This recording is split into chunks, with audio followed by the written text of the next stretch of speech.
Hi, this is Mary, and you're tuning in for another magical math moment.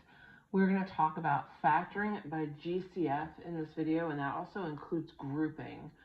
So when you're factoring by GCF, you want to look for the largest number that each factor has in common.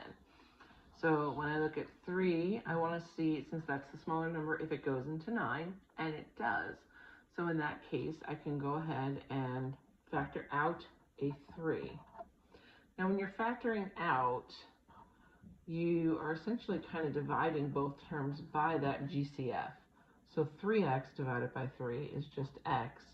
Negative 9 divided by 3 is negative 3. Don't forget to write your GCF on the outside of the quantity, and you're all set. Now, it gets more complicated when you start adding in variables, especially when they have powers greater than 1.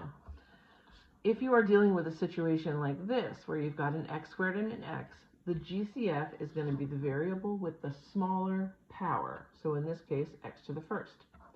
I'm going to bring my x out and then divide my two terms by x. X squared divided by x is just x, and then y squared still there. Positive x divided by x is plus 1, and that's that. Now, if you've got an expression where there are 4 terms, we're going to factor by grouping. That means we're going to kind of split these into 2 pairs. We're going to look for the GCF in the first pair and the GCF in the second.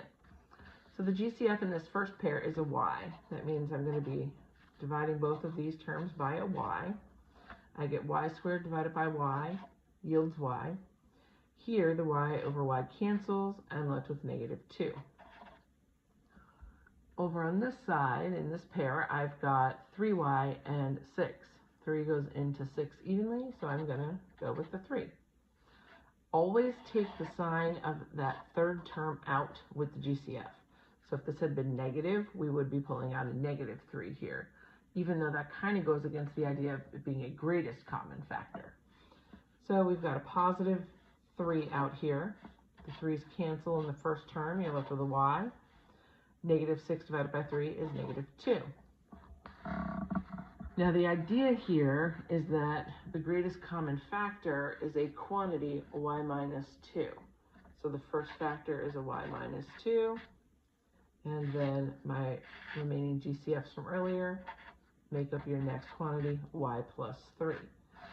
So it's kind of an extension of GCF, and we see that a lot as we get into some more of these complicated expressions. I hope that's been helpful for you, and I look forward to having you come back for another Magical Math Moment. Bye.